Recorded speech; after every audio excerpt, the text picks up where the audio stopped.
En un mundo que no deja de crecer, el verdadero valor está en las ideas que perduran. Bienvenidos a Capital de Obra. Conversaciones que construyen futuro.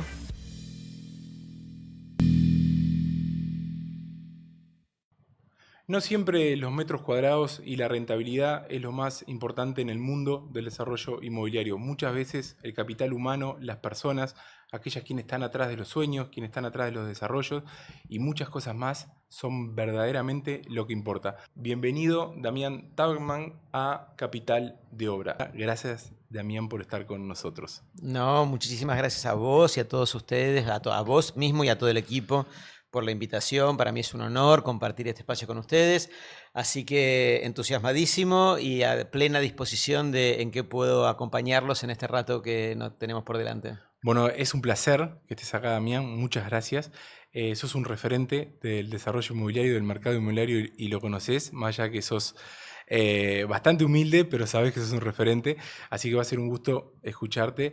Queremos un poco llevarte a tu historia, a tus comienzos, siempre relacionado con lo laboral. ¿Por qué decidiste estudiar lo que estudiaste? Comentamos a todos qué sos y por qué te gustó esa carrera.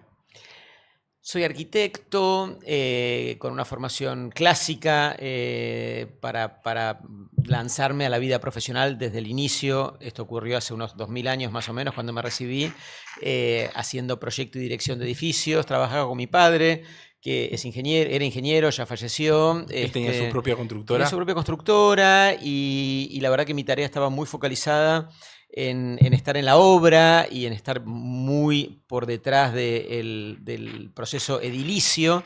Y rápidamente en mis primeros años me di cuenta que no era algo por lo que tuviera vocación. El proyecto un poco más, la cuestión técnica, edilicia, constructiva, definitivamente no.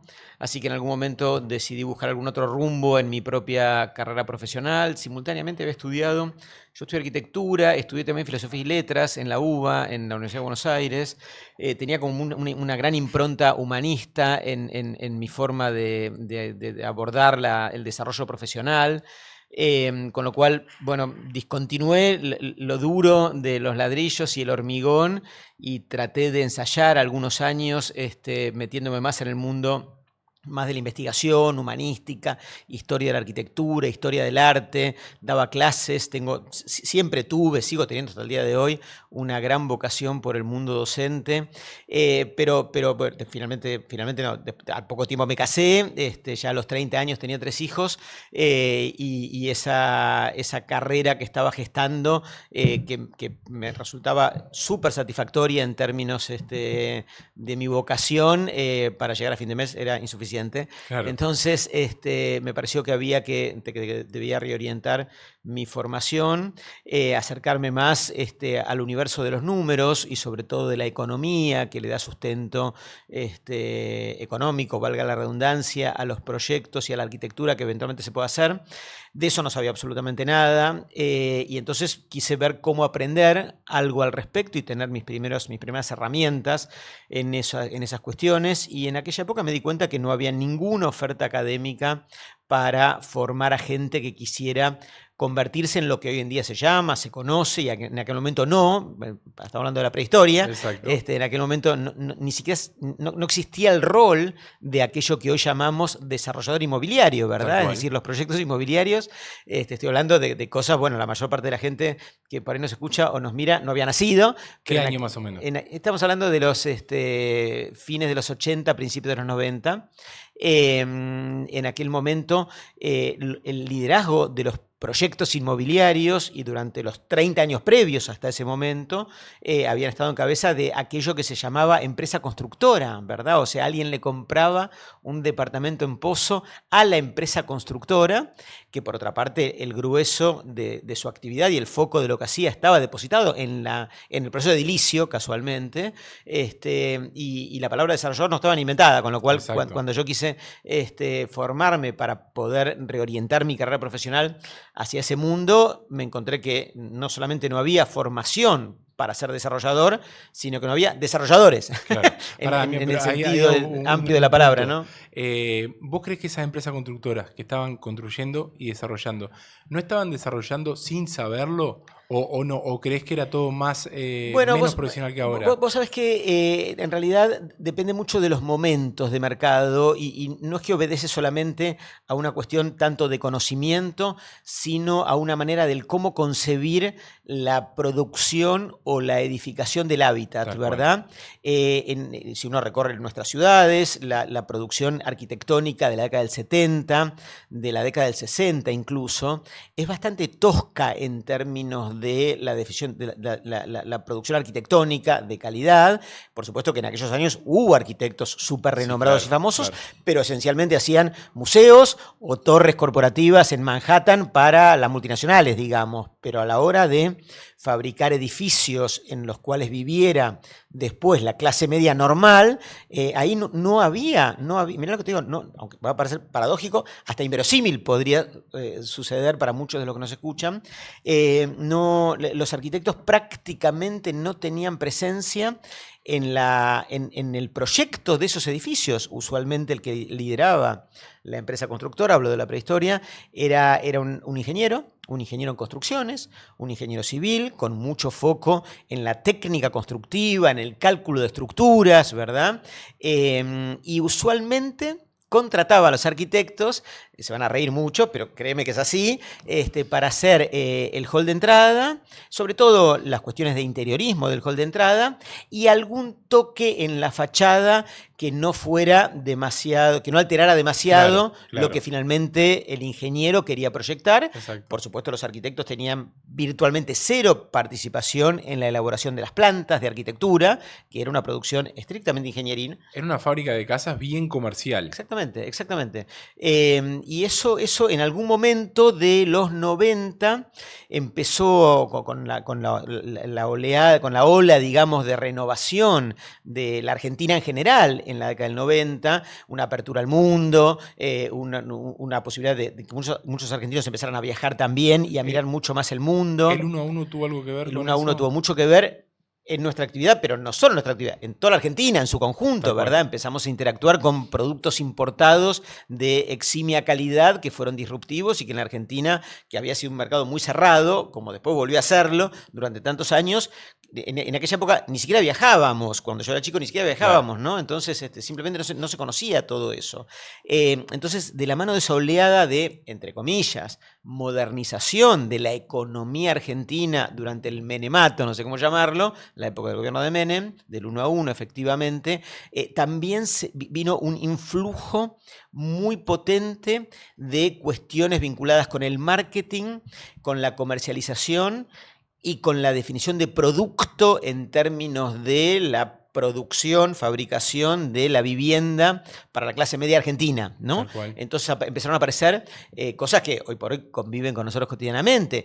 Un edificio con amenities, por ejemplo, ¿no? Un edificio de propiedad horizontal con amenities, ¿no? Que si uno mira el 100% de los edificios terminados en los 70 o en los 60, ninguno tiene, ¿verdad? Eso fue una innovación propia de los 90 y de la mano de esas ideas también se importó a la Argentina un concepto que en aquel momento importado de Estados Unidos, se llamaba developer, real estate developer, ¿no? Que en castellano, desarrollador inmobiliario, ¿verdad?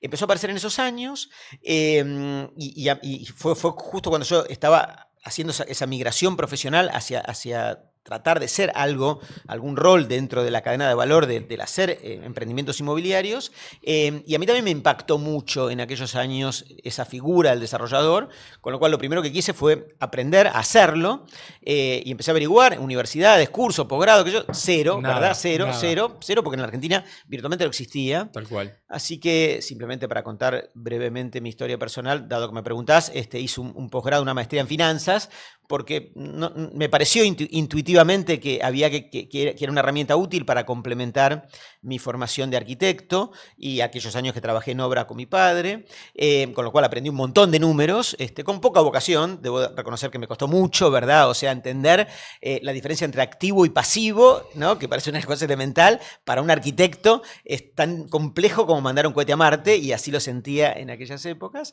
Pero bueno, finalmente, por supuesto, terminé la maestría, que me llevó varios años.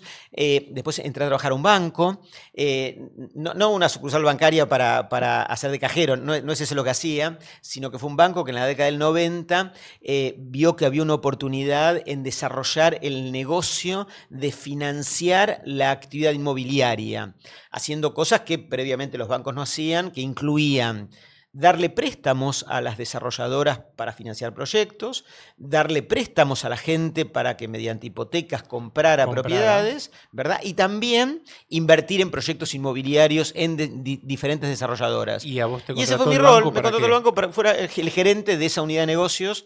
Una unidad de negocio nueva que no existía previamente. Por supuesto, le confesé al directivo del banco que me contrató que de eso no sabía nada, más que era arquitecto y que había hecho este máster en finanzas, que recién lo había terminado. Bueno.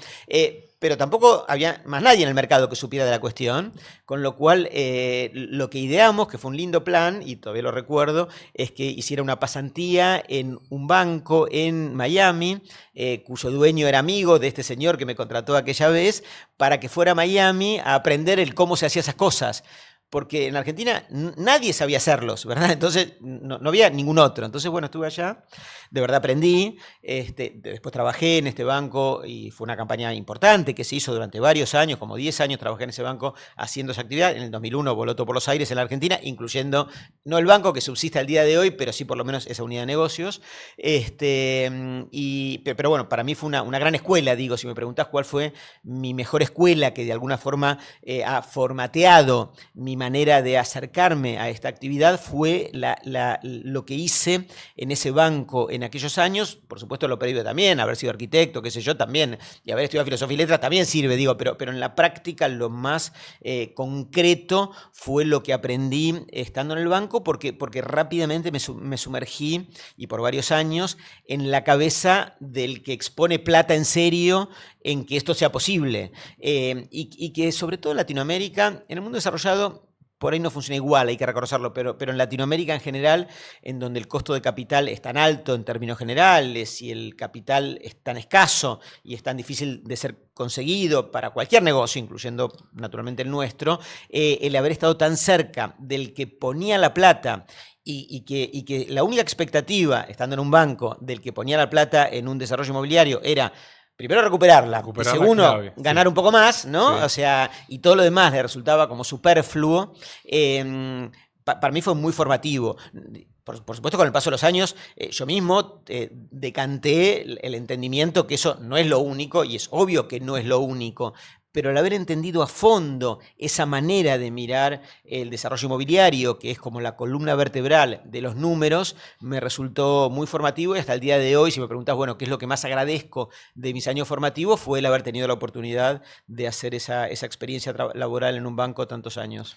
¿Y cuándo te diste cuenta que querías comenzar a ser parte de generar ese famoso rol académico, de empezar a generar cuestiones para que las otras generaciones empiecen a poder estudiar, a poder leer y quizás no tengan que viajar o no tengan que hacer como hiciste vos, que empezaste a investigar por todos lados y empezaste a generar esa clase de cosas para que los otros desarrolladores empiecen, primero que nada, a darse cuenta que son desarrolladores y segundo, a querer vivir y amar esa profesión? ¿Cuándo fue la clave? ¿Cuál fue el día de? ¿Vos recordás ese día que dijiste, hoy voy a empezar a escribir esto? Sí, no, por supuesto, no sé un día de que, por supuesto no lo recuerdo, pero sí cómo fue el proceso de gestación de esa actividad. En primer lugar, tengo una gran vocación por esto, innata, ¿verdad? O sea, desde la escuela secundaria, mientras yo estudiaba en la secundaria, daba clases particulares para ganar 2 pesos a otros jóvenes que necesitaban apoyo, digamos, con lo cual toda la vida tuve vocación por enseñar, digamos, ¿no? O sea, sí, y una cierta facilidad por explicar y por repetir y por decirlo de vuelta, ¿no? Y por insistir, hasta que y por asegurarme que me han entendido, ¿no? O sea, esto es una cosa que bueno, muchos maestros lo aprenden como técnica cuando estudian para ser maestros. Yo también, por supuesto, me formé al respecto, pero en esencia lo tengo como muy innato y con mucha vocación por hacerlo. Esto en primer lugar. Y después, en segundo lugar, en particular en relación a esta actividad, me fue llevando la vida, ¿no? Es decir, tan pronto como me di cuenta que yo había aprendido a hacer estas cosas formándome en el banco, y sin que hubiera oferta en la Argentina de esta cuestión, me pareció que había que acercarse a las universidades a proponerles empezar por posgrados, ¿verdad? O sea, que hubiera formación de posgrado para este tema. Al principio me miraban como si estuviera hablando en arameo, porque ni siquiera se entendía si podría llegar a haber demanda para eso, ¿verdad? Claro. Para alumnos que se anotaran. Así que empecé muy de a poco. Empecé, al principio fue en el SEADE, una universidad que es muy prestigiosa y muy reputada, pero muy pequeña. Muchos de los ministros, está muy orientado al mundo de la economía. Muchos ministros de economía estudiaron en el SEADE, existe al día de hoy en Buenos Aires, la sede está cerca de Plaza Italia. Así que fue el primero que me dio bola con esta cuestión. ¿Qué fuiste? ¿Te presentaste me presenté, con una carpetita? Sí, con una carpetita, no solo yo, sino que con 3 o 4 personas que casualmente encontré que sintonizaban con esta misma idea. Presentamos un plan, el plan fue aceptado y durante varios años desarrollamos este posgrado en el SEAD en Desarrollo Inmobiliario. Así empezamos, digamos. ¿Quiénes tomaban ¿no? ese posgrado? ¿Arquitectos, ingenieros? Todo eso. Sí, o sea, toda la cadena de valor. Sí, eran arquitectos que querían convertirse en desarrolladores inmobiliarios, arquitectos que ya hacían desarrollo inmobiliario y querían aprender a hacerlo un poco mejor, profesionales que trabajaban en compañías que se dedicaban a esto y querían hacer carrera para ascender y que la formación académica le permitiera hacer carrera corporativa, gente que, inversores, aparecían muchos inversores, un dentista con plata, digamos, que estaba como viéndose seducido por un desarrollador para poner una parte importante de su patrimonio y le pareció que era prudente aprender en vez de cerrar los ojos y poner la plata, digamos, muy ¿no? Inteligente, Sí, a ver, y como eso te puedo contar, sí. Psicólogo, cualquier cosa, ¿verdad? O sea, la variedad era muy amplia. Así empecé, después me di cuenta que hacía falta, o sea, por más que yo fuera insistente en explicarlo y en repetirlo y en hacerles tomar nota y en tomarles exámenes, hacía falta material bibliográfico, había que escribirlo, porque así es la actividad educativa, digamos, o sea, siempre hay un libro en el que uno tiene que recurrir para estudiar el fin de semana o repasar o entender mejor los apuntes que tomó, digamos, o lo que vio en la clase anterior, con lo cual sí tomé el desafío de construir material bibliográfico, es decir, libros de nuestra actividad. Ya llevo 7 y esto me llevó años y años escribirlos. En habla hispana prácticamente no había nada, yo diría no había nada. Al día de hoy hay un poquito más, pero en aquel momento no había nada. Tuve un poquito también la suerte de enganchar una editorial que quiso publicarlos, porque escribir el libro, si no lo publica nadie, no sirve.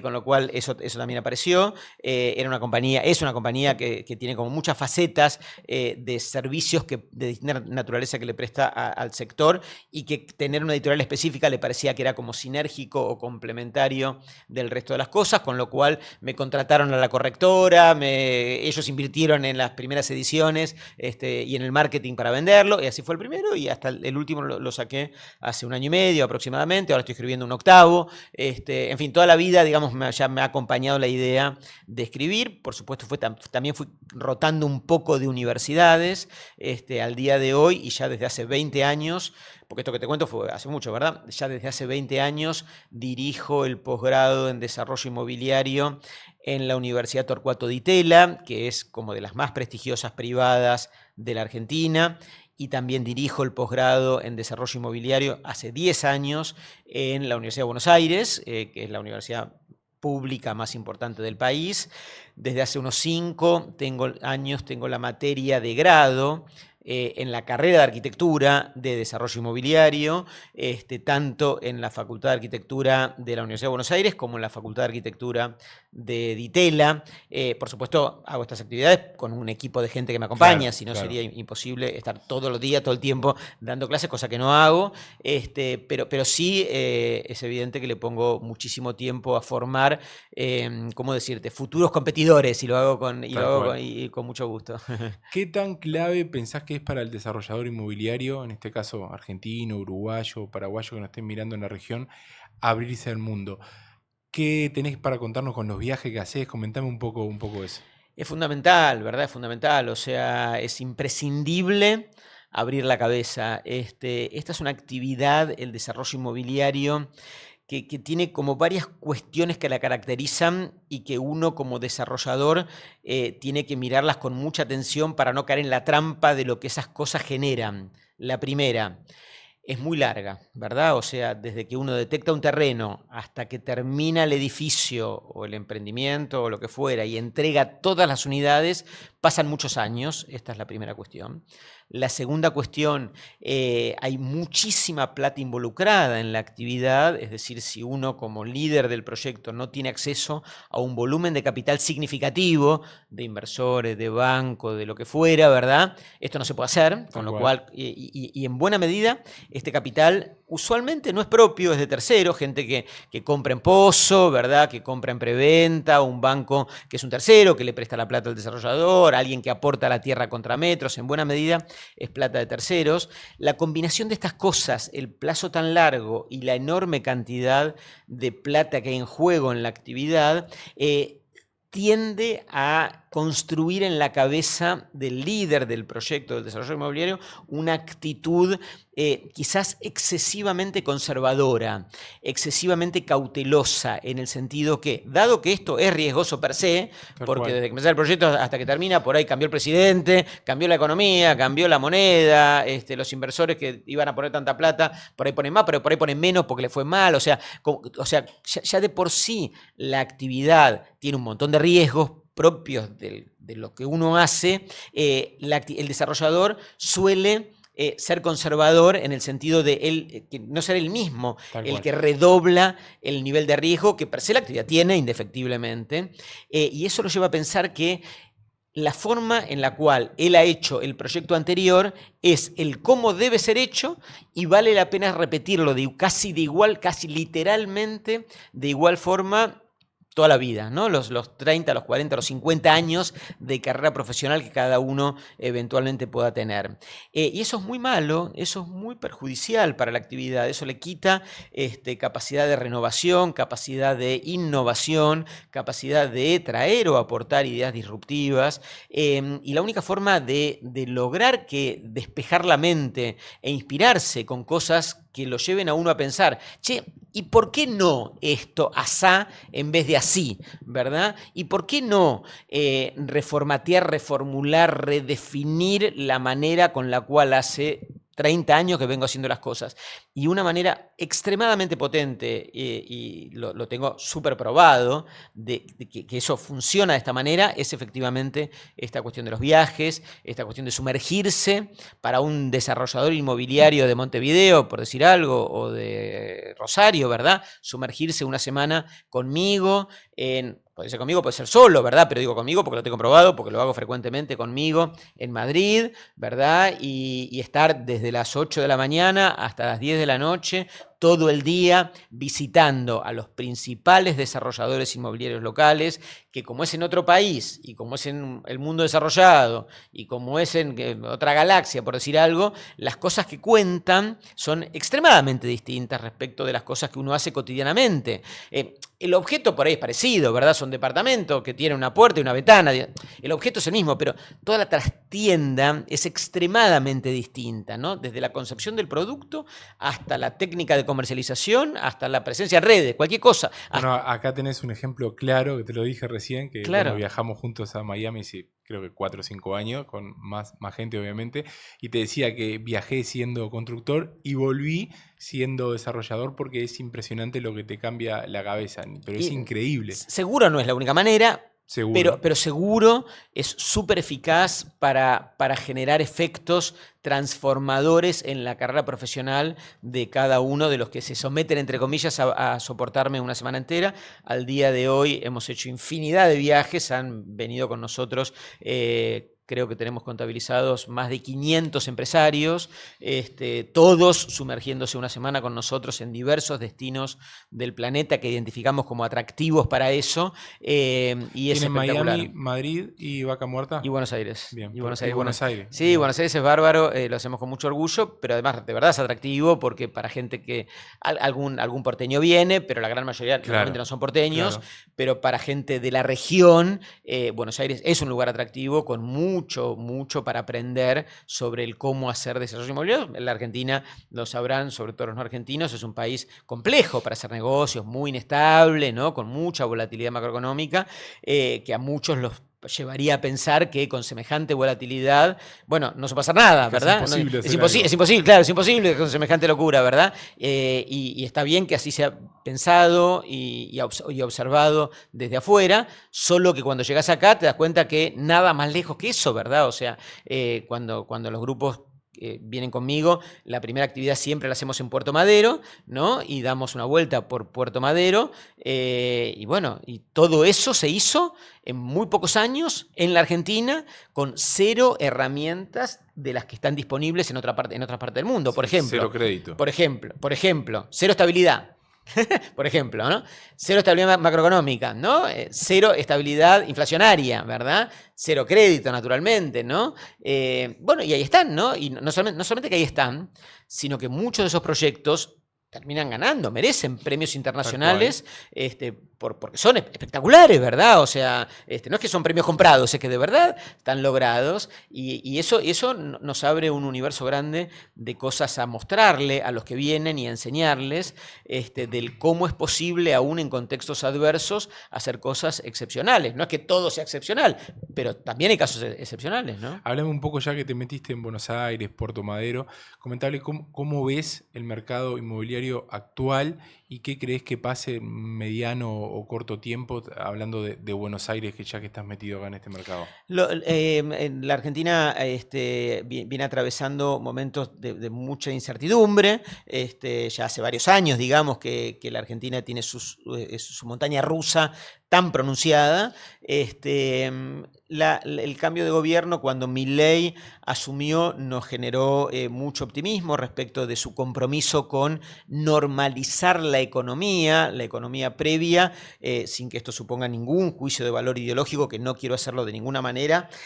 Como mínimo tenía síntomas de muchísima anormalidad, empezando especialmente por la cuestión inflacionaria, ¿verdad? O sea, los niveles de inflación en Argentina eran delirantes, ¿verdad? Completamente delirantes. Decían, probablemente sea cierto, los más altos del planeta, y eso requería, necesitaba que entráramos en un proceso de normalización. Este gobierno de Milei, apenas lo nombran, asume con el compromiso de normalizar la economía argentina en su conjunto, pero en particular tomando como columna vertebral esta problemática de la inflación, con un combate muy fuerte y muy aguerrido al respecto, y con mucha eficacia, porque claramente al día de hoy no tenemos los niveles inflacionarios que uno llamaría normales, porque siguen siendo anormales, pero comparado con lo que había, el derrumbe ha sido muy notable. Eso caracterizó la situación de nuestra actividad desde que Milei asumió hasta las elecciones de hace poquito tiempo, de medio término. El periodo previo a las elecciones, o sea, buena parte de este año fueron muy inciertos, fue un periodo muy incierto, porque en ese proceso de normalización uno de los grandes ejes de la política económica fue enfriar la economía para controlar la inflación, que estaba súper recalentada en el periodo previo, y con una economía en pleno y agudo proceso de ajuste para bajar la inflación, no es fácil conseguir apoyo de la gente a la hora de los votos, porque la gente en el bolsillo le duele que las cosas cuesten más caro, que haya más desocupación, y que los salarios no acompañen, que es lo que típicamente define un proceso de ajuste, ¿verdad? Entonces, hubo como 3 o 4 meses de muchísima incertidumbre al respecto. De hecho, las elecciones locales previas salieron con una derrota grande del gobierno de Milei, pero después vinieron, como 30 días después, las elecciones de medio término, en las que sí fueron a nivel nacional, y el éxito del gobierno nacional fue rotundo, fue contundente, fue muy fuerte, y eso cambió completamente el estado de ánimo de la gente. La idea que este proceso de normalizar la economía argentina, hoy tenemos la sensación que la mayor parte de la población lo apoya, como está, digamos, a una costa de sufrir los procesos recesivos o que haya menos trabajo o lo que fuera, ¿verdad? Pero eso estuvo reflejado en el voto de la gente. Con lo cual, ¿cómo estamos hoy? El primer dato a mencionarte es que hay un estado de ánimo positivo respecto de la consolidación del proceso de normalización de la Argentina. La normalización de la macroeconomía argentina seguro no va a traer de un día para otro una reactivación del sector de la construcción, porque es un proceso lento indefectiblemente, pero sí lo tenemos claro como un horizonte de previsibilidad. Es decir, que si se consolida, y Dios quiera que así sea, y creemos que así va a ser la normalización de la economía argentina, también eso debería normalizar el día a día de nuestra actividad, la actividad de la construcción privada, de la fabricación de viviendas, oficinas, parques logísticos o lo que fuera, el acceso a herramientas que están disponibles en el mundo, en los países normales. Digo normales, Uruguay, Chile o Paraguay, no, aparte de Suiza, ¿verdad? O Japón, ¿no? Pero incluso en el vecindario.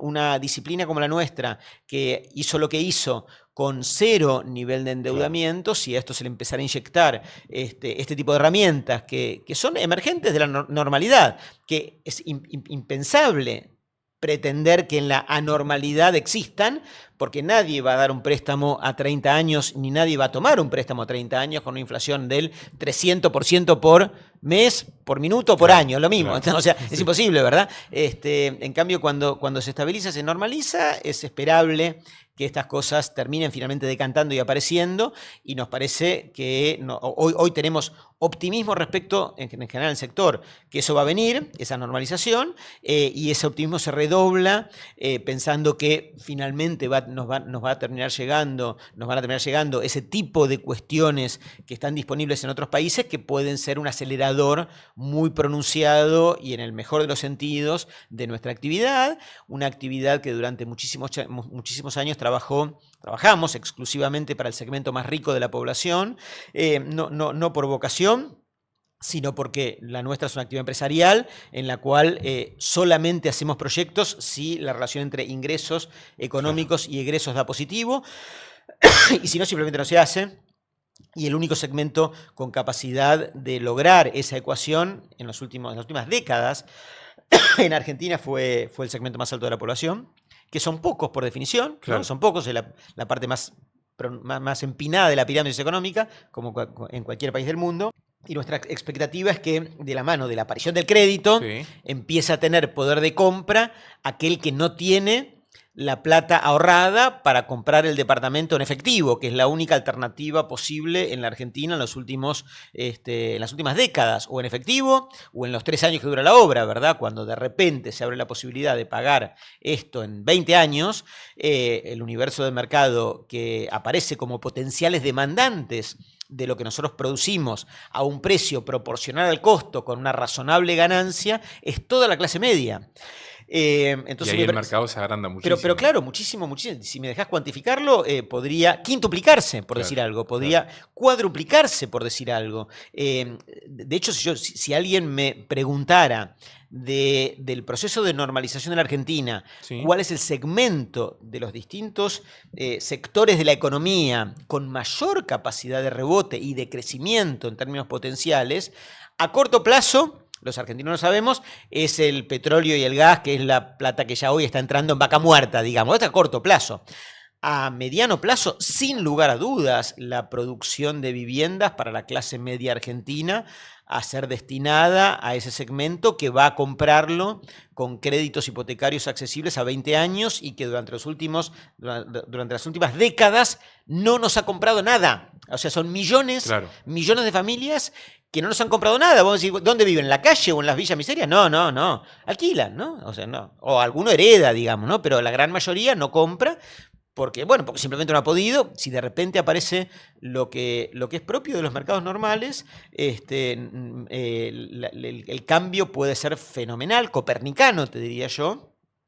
y la potencialidad es enorme, y hoy eso, yo soy presidente de una institución que se llama CEDU. Ahora me vas a contar, sí, CEDU es la cámara que agrupa a los desarrolladores inmobiliarios a nivel argentino, a nivel nacional. Hace varios años ya me han elegido varias veces, así que se ve que me bancan, y en parte me quieren, digo yo, con lo cual lo que te cuento de la actitud o el termómetro que tienen los desarrolladores respecto del porvenir, no es tanto lo que yo miro conmigo mismo, ni con mi núcleo cercano de amigos, sino el termómetro que tengo sectorial de todo el país, ¿no? Los desarrolladores desde Salta hasta Ushuaia, ¿no? Pero hoy el desarrollador argentino, ¿qué señales clara está esperando del gobierno, más allá del crédito, de la inyección de dinero? Se está hablando de cambiar leyes, se está hablando, por ejemplo, de exoneración de IVA en algunos desarrollos. ¿Hay algo más? ¿Se está planteando eso o es una utopía pensar eso hoy en Argentina? Es una muy buena pregunta. No tengo la respuesta. No, la verdad que no tengo. O sea, por supuesto podría responderte lo que pediríamos, ¿no? Exacto. Y toma nota, pues pasame todo el día con una lista eterna de cosas para pedir, digamos, ¿no? Ahora, ¿qué chances de prosperar en la vida real tienen esas medidas? Es difícil responder a esa cuestión. Lo que seguro es un reclamo explícito, tajante, indiscutible e inamovible del sector, es que el gobierno haga todo lo que esté a su alcance para construir previsibilidad y estabilidad macroeconómica en los años por venir. Como mínimo, en los años de desarrollo de un proyecto inmobiliario que es 5 años, 10 años, digo. O sea, idealmente dame 10 años de una inflación de un dígito, ¿no? Y si me das eso, ¿no? Toqué el cielo con las manos, ¿no? O sea, toqué el cielo, digo, los que no viven en Argentina, por ahí les cuesta entender. Claro, sí, tal cual. ¿No? Porque parece una obviedad. Mira lo que están pidiendo. Están pidiendo algo obvio. Mira lo que está pidiendo, una obviedad. Claro. Pero cuando teníamos un 300% de inflación, que ya no me acuerdo si era diario, por minuto o por mes, pero que los efectos eran igual, y que uno no sabía. De verdad, vos podés no creerme, pero créeme que es así. Cuando ibas a comprar un agua mineral, no tenías idea cuánto iba a costar en el kiosco, aunque hubieras comprado una ayer, y esto pasó hace un par de años, no hace un par de milenios, ¿verdad? O sea, es muy difícil vivir de esa manera, o sea, te termina saturando. Vos decís, ¿cómo puede ser que Milei le haya ido bien en estas elecciones de medio término cuando la recesión es difícil, está difícil llegar a fin de mes, está todo muy caro? ¿Sabes qué? Del otro lado, uno tiene en la cabeza que terminaron los de la oposición con un gobierno en el cual uno no sabía lo que valía un agua mineral. No te digo venderle un departamento, ¿verdad? No, un café en la cafetería. Si había sido esa cafetería ayer, no sabía cuánto valía mañana. O sea, de verdad es una cosa que enfermante, créeme, enfermante. Entonces, lo primero que rogamos nosotros, por lo menos, el sector que yo represento sin lugar a dudas, es, como mínimo, dame estabilidad, dame previsibilidad, dame una inflación de un dígito por 10 años, ¿verdad? Y con eso tocamos el cielo con las manos. Dicho esto, sí, por supuesto, este gobierno ha anunciado que tiene por delante el hacer una reforma impositiva, una reforma previsional y una reforma laboral. Las tres cosas son imprescindibles en la Argentina. Las tres cosas nosotros las vemos con buenos ojos. Todavía no sabemos ni si van a terminar saliendo, ni cómo van a salir, porque ni empezaron. Exacto, ni borrador hay. No, hay pocos borradores que por ahí dan vueltas. Los borradores que el gobierno nos ha ido compartiendo en términos generales nos parece que está todo bien, ¿verdad? Con lo cual, sí, apoyamos lo que va en ese sentido, que tiene que ver con ir reduciendo la carga impositiva de la actividad, un poquito inspirados nosotros, en nuestro caso inspirados en modelos uruguayos de vivienda promovida, o de Comap, o qué sé yo, ¿verdad? Las dos cosas le dieron una inyección al Uruguay increíble. Sí, bueno, pues es Uruguay, esto es Argentina, digo. Las dos cosas. Hablamos español ambos, ¿no? Y nos entendemos. Pero creo que es el único punto de contacto, ¿verdad? Todo lo demás es distinto, ¿no? Ni hablar de las diferencias de programas gubernamentales entre partidos opositores, que en el caso uruguayo, sin ser uruguayo, lo que yo veo es que son distintos, naturalmente, pero las diferencias son pronunciadas, mientras que acá las diferencias son abismales. Tal cual. No es lo mismo pronunciado que abismales, ¿verdad? O sea, cuando acá un cambio de gobierno dice todo lo anterior está todo mal y vamos a hacer todo lo contrario, bueno, ¿no? Y si uno tiene que hacer un proyecto que va más allá de un mandato presidencial, claro, hay un cambio de gobierno tenés en el un medio, problemón. claro. Y en proyectos inmobiliarios siempre te toca un cambio presidencial, siempre te toca porque son largos, con lo cual, siempre exagerando, pero 99,9% de los casos te toca. Entonces, por eso, la prioridad, a mi criterio, y esto ya es personal, pero estoy seguro que estoy hablando por muchos, es dame previsibilidad, o sea, y después hablemos de todo lo demás, y ojalá tengamos una COMAP, que tampoco soy un experto en COMAP, digo COMAP porque me suena que está bueno, pero no soy ningún experto. Ojalá tengamos vivienda promovida, pero tampoco estoy seguro que sea perfecta, y no quiero decir una cosa que por ahí no es correcta, ¿no? Pero quiero decir, ojalá el sector tuviera sus propios incentivos fiscales. Acá en Argentina, una cuestión problemática seria es que hay limitaciones estructurales graves para hacer crecer el crédito hipotecario en serio, sobre todo por el lado del fondeo en volumen de préstamos a mucha gente a tasas accesibles, porque para que eso sea posible, no solamente tiene que haber estabilidad macroeconómica, lo cual va de suyo y es obvio, sino que además tiene que estar la plata. Tal cual. O sea, tiene que haber plata en volumen para ser prestada a 20 o a 30 años a tasas relativamente bajas, porque las hipotecas tienen que ser tasas bajas, para la clase media argentina.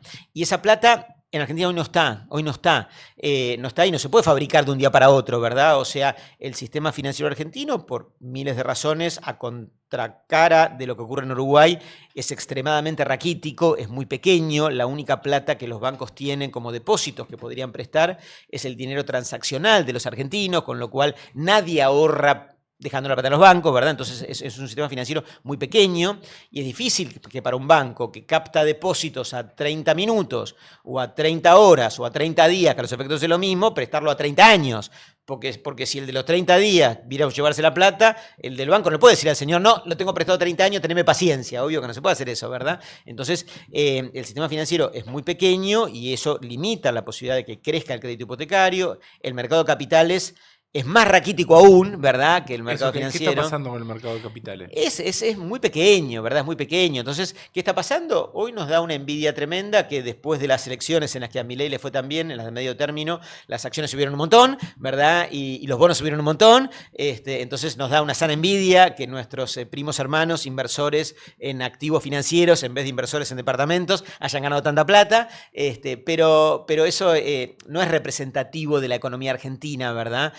Porque el ahorro de los argentinos no está en el mercado de capitales y el ahorro de los argentinos no está en los bancos, ¿verdad? O sea, la gente cuando ahorra de otra manera. Hay un tema cultural también y no solamente por lo que ha pasado por la macroeconomía, pero es un tema cultural del propio argentino. Y no, la respuesta es no. Es un tema cultural emergente de lo que ha pasado con la historia argentina, ¿verdad? O sea, nada, por darte una nota de color, ¿no? En el 2001, por tomar una de las infinitas crisis que hemos sabido tener, cuando mi abuela, que tenía $10.000 ahorrados de toda su vida en el banco, en el Citibank, que en aquel momento estaba en la Argentina, hoy no está, ¿no? En el 2001, era el ahorro de toda la vida, y como había crisis, fue a buscarlo al banco, y el Citibank no se lo devolvió, no se lo devolvió, y no es que el gerente del banco no se lo dio, sino que hubo una ley nacional que le prohibió a los bancos devolverlo, ¿verdad? Con lo cual, aunque el gerente del banco se lo quisiera devolver a mi mamá, a mi abuela en aquella época, a mi bobe,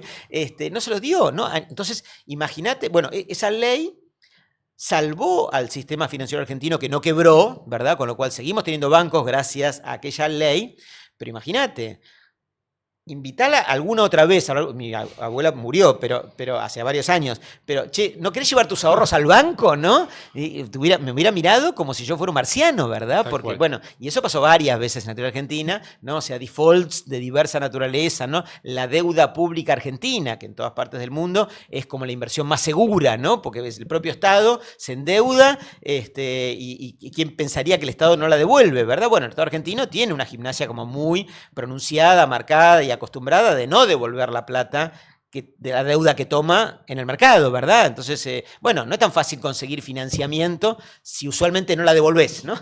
¿Es así? Tal cual. Damián, ¿qué rol ocupa o cuál es el objetivo más importante de la CEDU y quiénes la integran?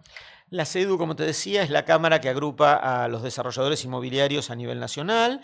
está integrada por todos los desarrolladores, es en todo el país, está integrada por todos los desarrolladores inmobiliarios grandes de la Argentina, muchísimos de los medianos y una buena cantidad de desarrolladores inmobiliarios pequeños.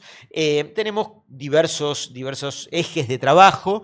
Uno muy importante es la interacción con el sector público, en sus o sea, representamos el interés de los desarrolladores frente al sector público en diversas jurisdicciones, cuando se trata de impuestos al nivel nacional, cuando se trata de permisos de edificación a nivel municipal, cuando se trata de, qué sé yo, urbanizaciones y vamos a las provincias o lo que fuera, digamos, o sea, en cada jurisdicción tenemos como una agenda de trabajo muy marcada para sobrellevar las dificultades, proponer innovaciones o mejoras, quejarnos de las cosas que salen mal, etcétera, etcétera. Y eso es muy importante porque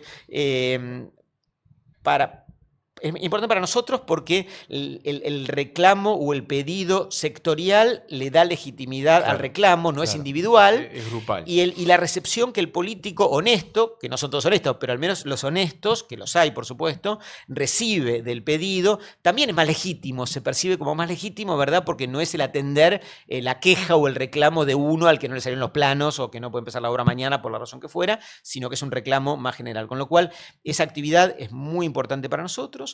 La segunda es toda una tarea que, sobre todo, yo traje esa impronta en mi gestión actual con el equipo que me acompaña en la Cámara, que está, hay una directora ejecutiva llamada Mali Vázquez, que es como una máquina de la... Yo soy presidente ad honorem, digamos, pero ella es la que la directora rentada, que es la que lleva el día a día, y es la que se ocupa de hacer una tarea que para nosotros es fundamental, que es la construcción de networking, de vínculos entre los miembros, ¿verdad? O sea, no hay que olvidarse que esta Cámara está integrada por empresas que compiten, que a veces compiten por el mismo cliente, claro, por el mismo terreno, por la misma ubicación, por lo que fuera.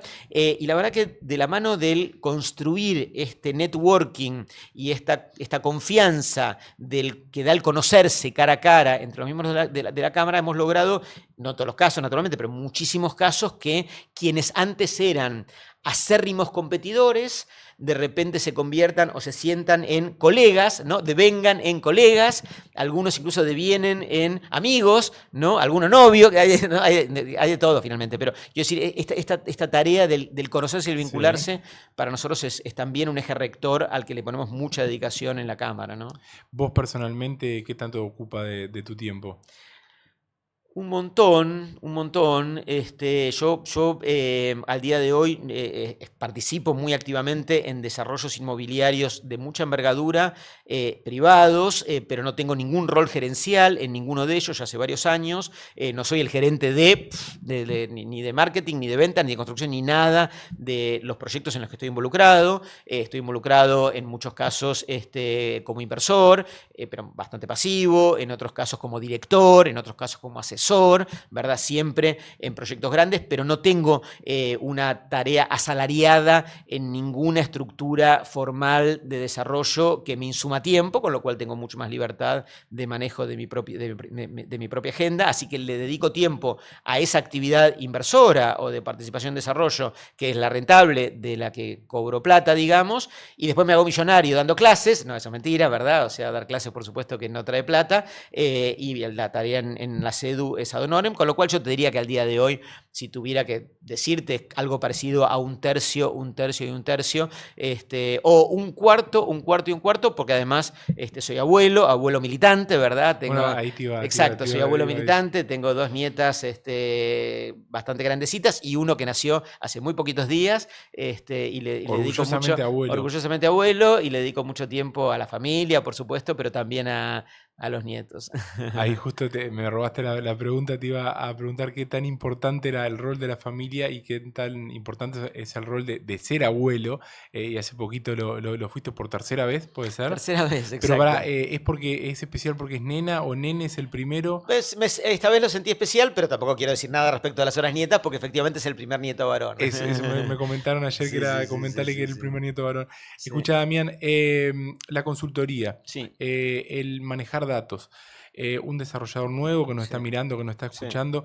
¿Quién maneja datos? Maneja el mercado. Es clave hoy tener información. ¿Qué tenés para comentarme sobre ese punto y específicamente sobre una consultoría inmobiliaria? Mira, es fundamental, ¿verdad? O sea, es una pieza clave en la puesta en marcha de un proyecto inmobiliario, aún los pequeños, porque aún los pequeños implican o conllevan un montón de plata, con lo cual hay una responsabilidad gigante y en la mayor parte de los casos, la mayor parte de la plata no es propia del desarrollador, sino que de una u otra forma la va captando en el mercado. Entonces el tener un soporte de consultoría suele ser muy útil y muy potente, que es la visión independiente y desapasionada y crítica de lo que se está haciendo y la recomendación respecto de las mejores prácticas. No es un formato, un servicio profesional muy generalizado en Latinoamérica. En otros países, sobre todo el mundo desarrollado, está mucho más estandarizado. Eso te iba a decir, hoy la minoría de los desarrolladores... Acá sí, algunas tareas de consultoría se contratan específicamente. Por ejemplo, un relevamiento de mercado. Tráeme data de lo que se está vendiendo, lo que se está por lanzar, pero es casi relevamiento de datos procesado, pero no mucho más que eso. Cuando me refiero a consultoría, me refiero a algo que incluya naturalmente los datos, pero de mayor valor agregado en términos de opinión, de recomendación, basado en la experiencia, en la historia, etcétera, etcétera. Yo no soy consultor, fui consultor, digo, cuando conté mi historia, que trabajaba en un banco muchos años, pero antes de eso trabajé en la primera consultora inmobiliaria de asesoramiento que se creó en la Argentina, que se llamaba Red, Real Estate Developers, en aquella época, a principios de los 90, yo era un niño, en aquella época todavía, no era un niño, pero digo, fue la primera que se hizo, existe hasta el día de hoy, todavía la consultora, yo no estoy ahí hace décadas, ¿verdad? Pero existe hasta el día de hoy y es muy importante la tarea de consultora, de ser consultor, y lo hice varios años. Hoy no lo hago, salvo a pedido, digo, o sea, efectivamente si algún cliente por alguna razón me requiere un asesoramiento y me parece que puedo agregar valor, que me entusiasma el proyecto y que le veo potencialidad, como caso por caso, es una tarea que puedo hacer yo mismo o puedo hacer con un equipo de gente que ad hoc puedo armar para esa cuestión, pero no me defino como un consultor con una página web y un tarifario de ese servicio porque no quiero. También para ir redondeando un poco y vámonos un poquito a pensar a futuro, quiero que le des una visión macro a los pequeños y jóvenes, sobre todo desarrolladores, que le cuentes a tu criterio cuáles son los principales errores que cometen, sobre todo al arrancar. Si alguno todavía no lo cometió ese error, capaz que lo hacemos sortear ese error, y si no, bueno, que tenga su propia curva de aprendizaje. Pero ¿qué crees hoy que es clave para llevar proyectos de desarrollo inmobiliario adelante? ¿Sabes qué? Como doy clases en la facultad de esta cuestión, no es la primera vez que me lo preguntan, no es la primera vez, ¿no? Con lo cual es una cosa que tengo no solamente bastante pensada y reflexionada, sino más bastante probada, ¿no? Para que un desarrollo inmobiliario sea exitoso hacen falta como una cantidad de cosas, ¿verdad? Haber encontrado un buen terreno, haber comprado y pagado por ese terreno un número razonable, haber hecho un buen proyecto de arquitectura, haber gerenciado con pericia la construcción, haber vendido con eficacia los departamentos, en fin, hay como toda una cosa del objeto en sí mismo que, por supuesto, hay que hacerlo bien. Por supuesto hay que saber hacerlo, ¿verdad? Y no hay que subestimarlo, ¿no? Nos pasa mucho en la Cámara, en la CEDU, que suelen llegarnos desarrolladores inmobiliarios que se acercan a nuestra actividad saliendo de otras industrias, ¿no? Claro. Un señor que tenía una fábrica de papas fritas y que le fue bien y que con su excedente empezó a invertir en la actividad y que terminó deviniendo en desarrollo inmobiliario. Y eso le pasa a los de la fábrica de papas fritas, pero también a los que le fue bien con el almacén, el hotel o los mates, ¿verdad? Históricamente pasa que Real Estate absorbe a los rubros que le han ido bien. Créeme que tengo años en esta actividad, años y años, ¿verdad? Nunca vi lo contrario. Nunca vi que ningún señor que le haya ido bien en desarrollo inmobiliario monte una fábrica de papas fritas. Nunca me pasó. Por ahí hay alguna excepción, alguno después te dice en las redes, mirá, yo conocí uno, ¿no? Pero te quiero decir, es un sector generoso en ese sentido, de puertas abiertas y tentador, que hace que, sobre todo en Latinoamérica, buena parte de los excedentes de los empresarios y profesionales a los que les va bien termine decantando en nuestra actividad. Pero eso a veces los lleva a muchos a subestimarla, y eso sí es un error en el que no hay que caer, ¿verdad? Porque a ver, muchas veces el ex fabricante de papas fritas te dice, pero claro, me compro el terreno, construyo el edificio, vendo los departamentos y me llevo a mi casa la diferencia. ¿Qué puede fallar? ¿Qué puede fallar? ¿No? O sea, escuchame, ¿no? Más simple e imposible. Compré un terreno. Construí un edificio, vendido departamento y embolsé la diferencia. Millones de dólares. Más fácil, ¿no? Échale agua. Imposible más fácil, ¿no? Bueno, por supuesto, es una apreciación completamente errónea. Tal cual. Tiene infinidad de complejidades, con lo cual la primera, naturalmente, es no subestimarlo, ¿verdad? Es decir, y tratar de aprender y de conocer de cada uno de los componentes que esto tiene, que son un montón de componentes y de disciplinas muy distintas, ¿verdad? Desde la notarial, por decir algo, hasta la impositiva o a la arquitectónica, ¿verdad? O la normativa municipal. Hay infinidad de cosas y son todas muy distintas, con lo cual hasta es difícil, por supuesto, ser un experto en todas, por no decir imposible, ¿verdad? Ese es un tema, ¿verdad? El hacer el proyecto con pericia, con know-how, con la cuota natural de conservadurismo correspondiente y con la responsabilidad del caso de, cuando no sabes, averiguar en vez de tirarte a la pileta, porque puede ser muy costoso.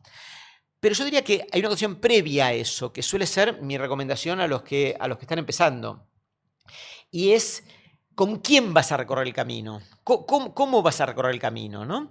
El equipo, es decir, los recursos humanos, que son la condición de posibilidad que todo lo demás suceda, ¿verdad?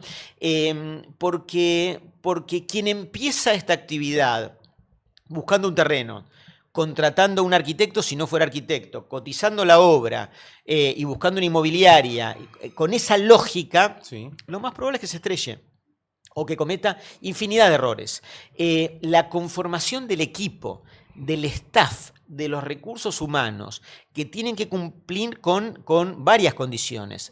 Es un grupo más o menos numeroso, porque son diversas actividades, ¿verdad? Tienen que cumplir con las condiciones de saber de la cuestión, esto es obvio, Claro. ¿verdad? Tener un escribano que no sabe nada, obviamente es una mala idea, ¿no? O sea, saber de la cuestión, pero al mismo tiempo tener la combinación de algo que permita construir esto que se llama affectio societatis, ¿viste? Es decir, la confianza entre las partes, como para que si sale todo bien, sale todo, pero si no sale todo bien, y puede ser que no salga todo bien, y en un proyecto como los nuestros es usual que pasen cosas que no estén perfectas, uno puede sentarse y en confianza reorientar el rumbo del barco o del proyecto. Entonces, la condición en el equipo del saber, pero al mismo tiempo del convivir en confianza con el otro que sabe lo que uno no sabe, esos equipos que por definición tienen que ser complementarios, ¿verdad? O sea, 3 compañeros del jardín de infantes que terminaron la universidad, los 3 como arquitectos, que conocen al mismo grupo de gente, el mismo barrio, y que todo igual, ¿verdad? Eso es obvio que no son complementarios, con lo cual, y esta actividad requiere complementariedad de saberes. Entonces, no digo que siempre sale mal cuando hay 3 amigos de toda la vida que hacen una desarrolladora, pueden ser súper exitosos, pero hay menos chances que si son complementarios, con lo cual la segunda cuestión es que sean complementarios y de confianza. Y la tercera cuestión, que para mí a veces se subestima o se posterga, y en Latinoamérica más aún, y es un groserísimo error, es el tener pactado el cómo funciona el procedimiento de alinear los intereses económicos de los actores involucrados en el equipo. Que todos, por razones no solamente de buena fe y de confianza, sino de interés económico, tiren para el mismo lado. Y eso es un elemento que debe ser hablado, previo, por no decir pactado, sí, previamente, sujeto a corregirlo si por alguna razón estuvo mal, porque si estás en confianza y lo armaste mal, también hay que estar abierto a corregirlo, y está perfecto que así sea. Pero sí, como mínimo, pactarlo de entrada para que todos sepan no solamente que a mí me va a tocar hacer arquitectura, a vos te va a tocar vender, al otro le va a tocar manejar la plata y pagar los impuestos, y al otro le va a tocar no sé qué cosa, ¿verdad? Que cada uno va a agregar valor en el proceso y cada uno va a traer una parte de los inversores, por decir algo, pero que además cada uno va a hacer una parte de la tarea, pero que además del resultado que deje el negocio, cómo se reparten, y no hay fórmulas para eso, porque puede no ser, no hace falta que sea para todos igual, pero sí tiene que haber una discusión al respecto del cómo se van a repartir los frutos del negocio que se va a llevar adelante. Porque dado que se conformó esto, que podríamos identificarlo como el germen de la desarrolladora, ¿verdad? Sí. Que tiene que tener una organización, que tiene que tener una identidad, que no se creará al día cero, pero que en el tiempo tiene que ir creándose, que tiene que tener, si querés, una marca y estar en redes sociales, no hace falta el día cero, pero te quiero decir, es lo que hace a la identidad, Tal cual. es la condición de posibilidad para que el día que aparece el primer terreno, el proceso de llevarlo adelante tenga menos chances de meter la pata y que salga todo horrible, ¿verdad? Entonces, Perfecto. esa cuestión me parece que es una recomendación que a veces se subestima y a mi criterio es muy importante. Bueno, Damián, para ir cerrando, podríamos estar hablando horas, la verdad, muchas gracias por tu tiempo, muy rico, sos un libro abierto, me encanta escucharte. Voy a hacer la última pregunta que invierto, auspiciada por Rubanji, tu principal inversión en el centro, en el corazón de Montevideo, y la pregunta es, definime con una palabra o una frase corta, ¿cuál es la principal virtud que debería tener un desarrollador inmobiliario para ser exitoso? Yo tengo dos, Lo Dale, siento, dos, lo siento mucho, dale. te pido mil disculpas, Vamos por dos. Visión y prudencia. Bien, Visión y bien. prudencia, ¿no? Ambas cosas, que en algunos casos pueden parecer como dos caras de la misma moneda, hasta contradictorias. Visión sola, para mí termina, te vas a los caños, y prudencia sola, nunca pesaste. La combinación de las dos cosas es lo que marca a un emprendedor de raza que monta y que descubre la posibilidad de hacer Google o Facebook, pero que también es un emprendedor que puede comprar un terreno y hacer un extraordinario edificio, ¿no? Bueno, Damián, muchas gracias por tu tiempo. A partir de ahora sos parte de la familia Capital de Obra. Bienvenido cuando quieras y muchas gracias. Muchas gracias y desde ya muchísimas felicitaciones por la tarea que hacen. Sé que te has venido de Montevideo, que lo haces en Buenos Aires, es un esfuerzo como tal, hay todo un esfuerzo de comunicación, de convocar empresas que te acompañen, de llevar y transmitir a la gente que te sigue las mejores prácticas, y todo eso me parece que merece ser felicitado y Gracias. agradecido porque tiene mucho, aunque por ahí no te des cuenta el día de hoy, yo soy más grande que vos, de verdad créeme que en el tiempo tiene muchísimo valor. Muchas gracias.